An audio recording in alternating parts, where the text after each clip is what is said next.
Olá, como vão todos vocês?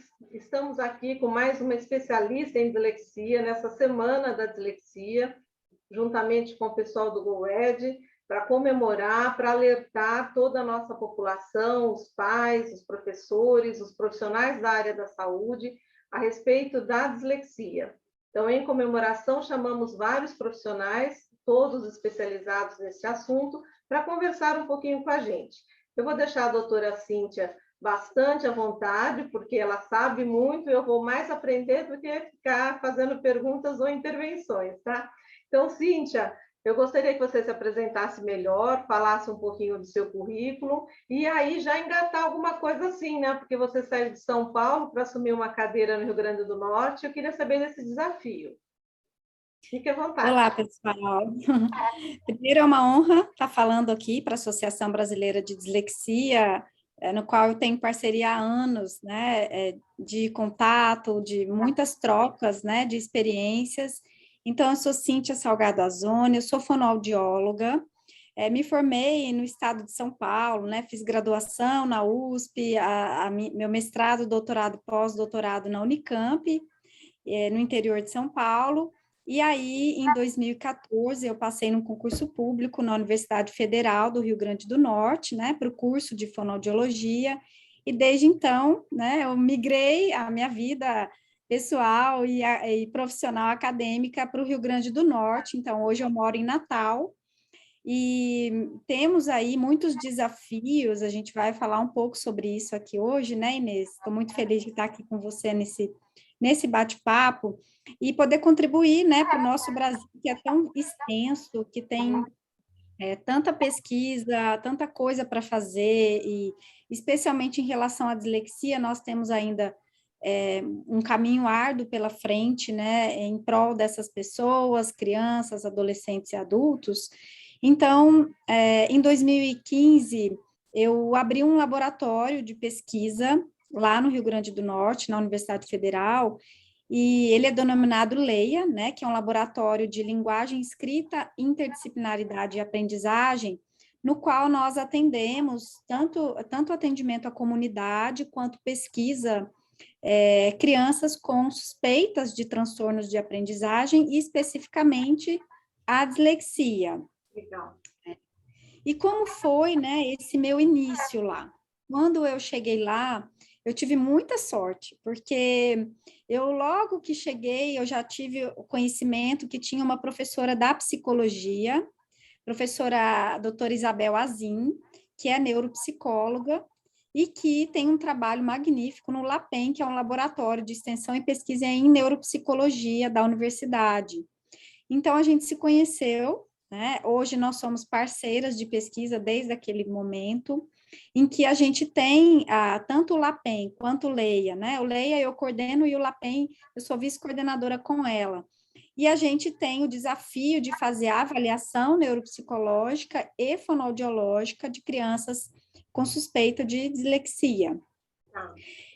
Então, como é que acontece os nossos atendimentos lá? O serviço, ele começou lá no prédio da fonoaudiologia, né, em que a gente faz um atendimento a crianças. É muito engraçado, Inês, eu vou abrir aqui para vocês, porque eu me lembro que no primeiro ano, a gente começou com crianças de 6 a 12, a 11, e a coisa foi estendendo. E hoje a gente já atende até adolescentes, até mais ou menos 17 anos. No começo eu até assim, relutei um pouco em não aumentar muito, porque até os instrumentos normatizados, padronizados, a gente tem muito mais, né, para crianças, não tem tanto para adolescentes. E como a gente faz pesquisa também, a gente tinha até uma certa dificuldade. Então, ao longo do tempo, a gente foi estendendo, né? Os meus alunos davam risada, porque falavam, professora, você está abrindo, as exceções estão sendo mais comuns do que o contrário. Então, hoje, assim, a gente oficialmente atende crianças, né, com início de alfabetização, porque a gente trabalha também com crianças de risco, né, de 6, 7 anos, que estão iniciando, mas que vêm com histórico, por exemplo, de trocas na fala, né, muitas crianças que são atendidas na clínica escola de fonoaudiologia, que já fizeram acompanhamento na linguagem oral e que persistem agora e no início da alfabetização estão mostrando uma dificuldade, a gente recebe para também fazer uma avaliação mais específica da linguagem escrita. A gente também faz uma intervenção, né? Não com o diagnóstico, mas com para ver a resposta que a criança vai dar à intervenção, né? Que é aquilo que nós chamamos de RTI. Então, a gente faz lá também, além da avaliação, né, fonoaudiológica e neuropsicológica, a gente também atende crianças de risco, né, na intervenção. Então, os atendimentos... Crianças, deixa eu interromper um pouquinho. Essas crianças provavelmente não tinham recebido em nenhum momento nenhuma intervenção, né? Por isso é que vocês fazem esse RTI para fazer uma estimulação e, de repente, excluir casos de apenas dificuldades de aprendizagem, isso? O que acontece muito, Inês, lá, é que na fonoaudiologia, os alunos, eles passam, no Leia, eles passam já, tem muitos alunos que já passam como um projeto de extensão e pesquisa, então a gente tem muitas crianças que chegam lá, a gente só consegue fazer a avaliação fonoaudiológica. E aí a gente não pode confirmar o diagnóstico sem ter uma equipe, né, que vai discutir.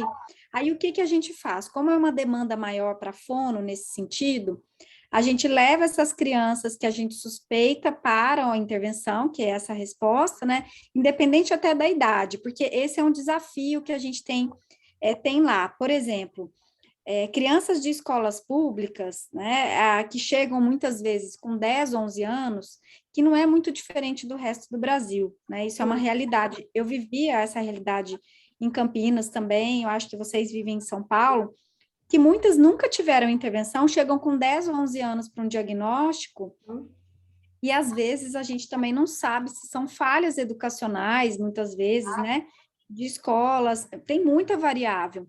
Então, o que a gente acaba fazendo?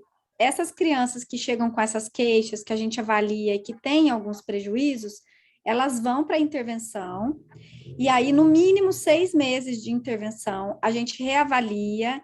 Aí a neuropsicologia entra nessa avaliação, né? A neuropsicologia é fundamental, e nessa reavaliação, né, a gente fecha esse diagnóstico e continua acompanhando, né? Então, essa é uma tônica do funcionamento nosso. Nós hoje, assim, eu fico muito feliz que depois de 7 anos que eu estou lá, a gente tem sido um centro de referência na região, e a gente recebe, inclusive, crianças de escolas privadas, né? Porque por sermos um serviço público também, e que a gente também tem que abrir para todos, né?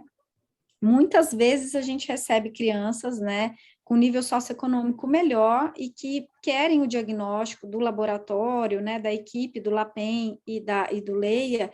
Então a gente consegue hoje, né, abranger todas essas necessidades, tanto de crianças de escolas públicas como privadas, embora ainda a gente dê prioridade, né, para crianças de escolas públicas, né, porque não tem condições. Em relação às suas pesquisas, que achados mais interessantes você tem visto?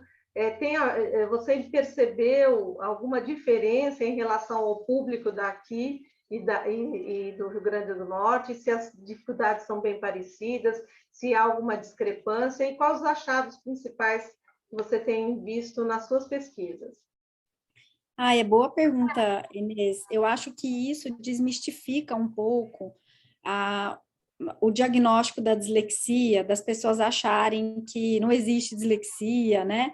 Que dislexia é só uma coisa inventada. E mais interessante disso é que a dislexia é dislexia em qualquer lugar do mundo, inclusive do Brasil. Então, o perfil, né, o comportamento da linguagem, o comportamento neuropsicológico das crianças com dislexia que nós recebemos não é diferente do que eu vivenciava em São Paulo.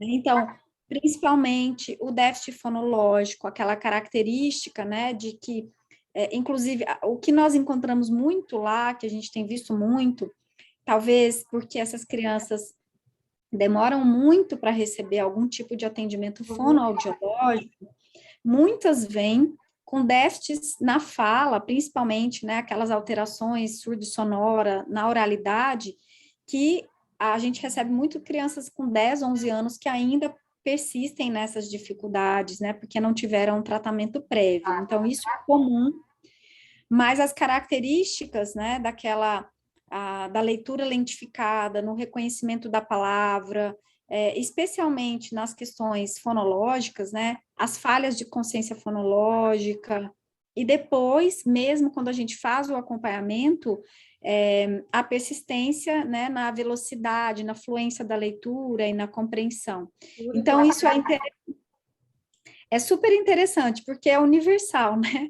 A dislexia é dislexia.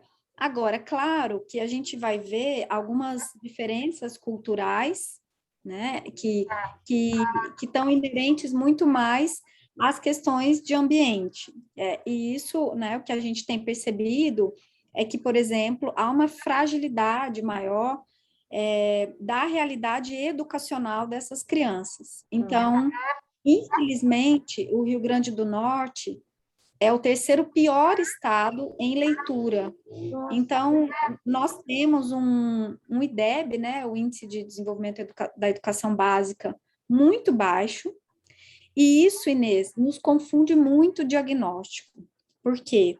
Nós temos muitas crianças, né, de baixa renda, que não desenvolveram a leitura e a escrita, e que naquele pacotinho de crianças que chegam a nós, a gente precisa filtrar quem realmente tem dislexia, quem vem de uma condição, né, muito desfavorável nessa questão educacional, e também aquela criança muito desfavorável socioeconomicamente que tem dislexia, né? Então, nós temos dificílimo. Então, a nossa opção, inclusive, em relação às pesquisas, Inês, hoje, tem sido muito mais em ofertar a intervenção, né, para essas famílias, e depois da intervenção, a gente efetivamente conseguir, porque como é que a gente vai filtrar? Então, muitas vezes a gente pode dar um falso diagnóstico, né, positivo ou negativo, né, porque de repente a gente pode estar com uma criança em vulnerabilidade social, que tem muitas questões, e que tem dislexia, e a gente não vai saber o que é. E, ao mesmo tempo, você tem crianças em vulnerabilidade social que não têm dislexia, mas que não leem como uma criança com dislexia. E os profissionais aí, você sente que eles têm algum preparo, tanto os profissionais de saúde quanto os professores, para receber essas crianças e dar andamento, conforme as indicações que vocês fazem após a avaliação? Inês, a área médica, a neuropediatria lá é maravilhosa. Nós temos profissionais, tanto na rede pública quanto na rede privada, que tem muito cuidado, né? Inclusive, nós recebemos muito na UFRN encaminhamentos desses neuropediatras, pedindo a nossa avaliação para confirmar o diagnóstico, né? Porque confiam no trabalho. Então, isso é muito interessante. A área da saúde lá tem um olhar mais apurado. No entanto, a área da educação ainda não avançou, infelizmente. Então, nós temos ainda contatos com muitas escolas em que, quando a gente fecha o diagnóstico, principalmente de escolas públicas, em que a gente tem uma realidade que, às vezes, os professores nem sabem o que é dislexia. Né? Eu não sei se essa é uma realidade também, né, vivenciada. Também em São Paulo temos muito ainda assim, né? Vocês oferecem algum tipo de treinamento, alguma ajuda a esses professores? Esse é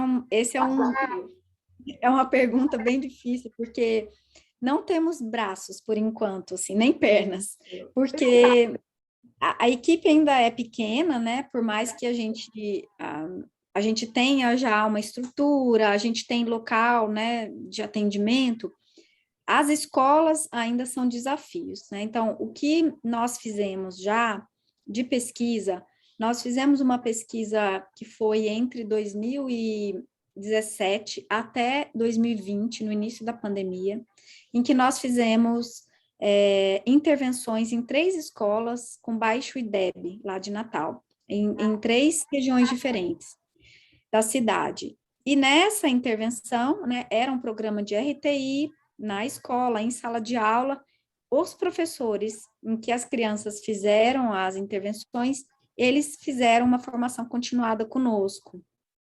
Inclusive, algo bem interessante, eles participaram das decisões da pesquisa, né, que muitas vezes nós da pesquisa ficamos um pouco distante, né, da realidade. Eu acho que as coisas só acontecem quando você aproxima ambos, né, de todos os lados.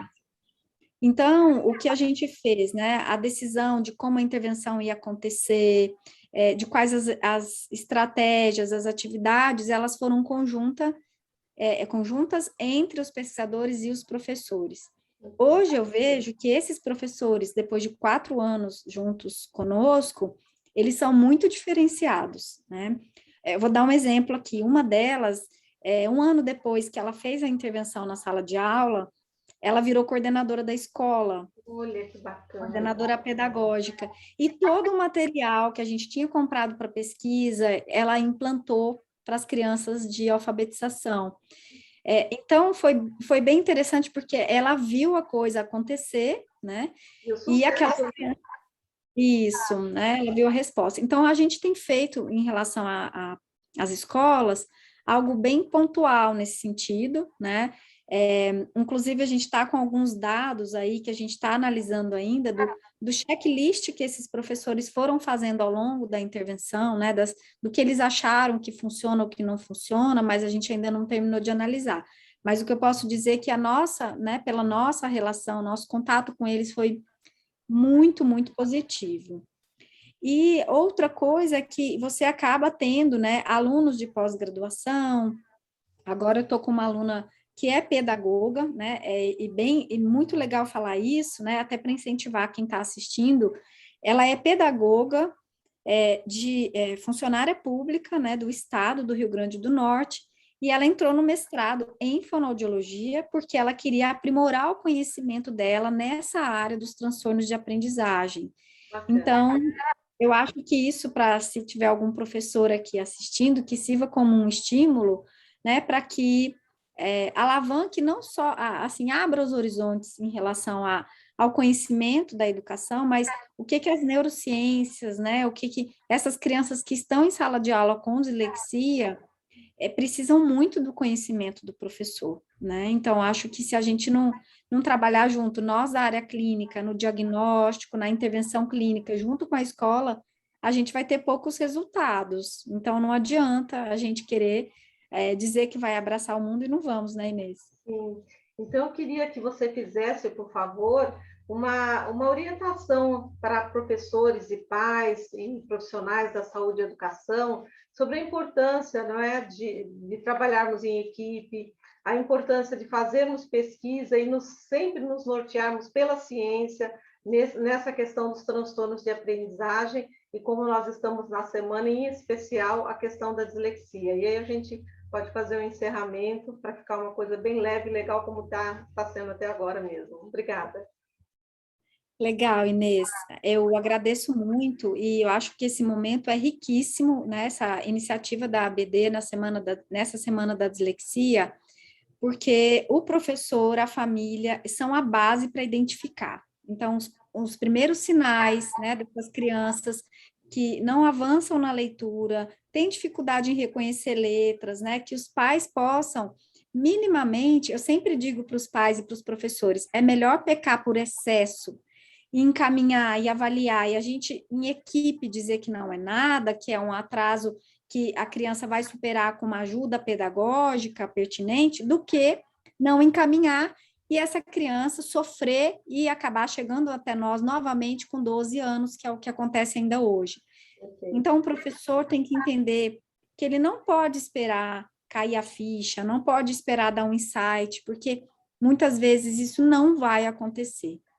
A criança com dislexia sofre, a família sofre, e depois a intervenção ela é muito mais difícil e sofrida também para o professor, que vai estar em sala de aula, tendo que identificar como ele vai fazer, né? Então, eu acho que se vocês que estão aí ouvindo a gente, né, conseguirem pensar, eu tenho certeza que alguém deve estar falando, nossa, eu tenho um aluno que também tem essa dificuldade, ele demora muito para fazer, às vezes ele fica disperso na sala de aula, porque ele não está dando conta de fazer aquela atividade, é um alerta para a gente, né, é um sinal que a gente precisa ficar atento, encaminhem para o neuropediatra, para o fonoaudiólogo, para o psicólogo, neuropsicólogo, para o psicopedagogo, porque a gente, em equipe, né, a gente vai junto com a escola, junto com a família, chegar a esse diagnóstico para o bem da criança.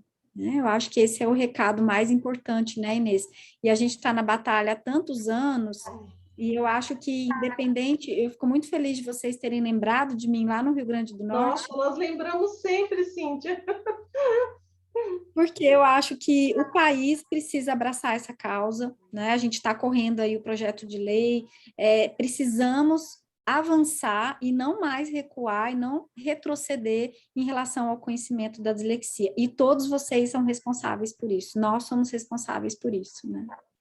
Muito obrigada, Obrigada. Cíntia. Eu sou Inês De Luca, sou vice-presidente da Associação Brasileira de Dislexia, sou neuropsicóloga da equipe da associação e também do CEDA, que é o Centro Especializado em Estudos de Aprendizagem, e queremos agradecer muito a doutora Cíntia por ter dedicado esses minutinhos para todos nós, não só a BD, mas todos nós que estamos vendo e temos alguém, ou na nossa sala de aula, ou na nossa família, ou temos um paciente. Sempre vamos ter, sim, alguém com dislexia ou algum transtorno de aprendizagem, né? Então, se nós conseguirmos dar um pouquinho de atenção e uma orientação legal, eu tenho certeza que eles vão acabar se saindo muito bem e nós vamos ter cumprido o nosso papel, não é? Obrigada, viu, Cíntia? Muito obrigada mesmo.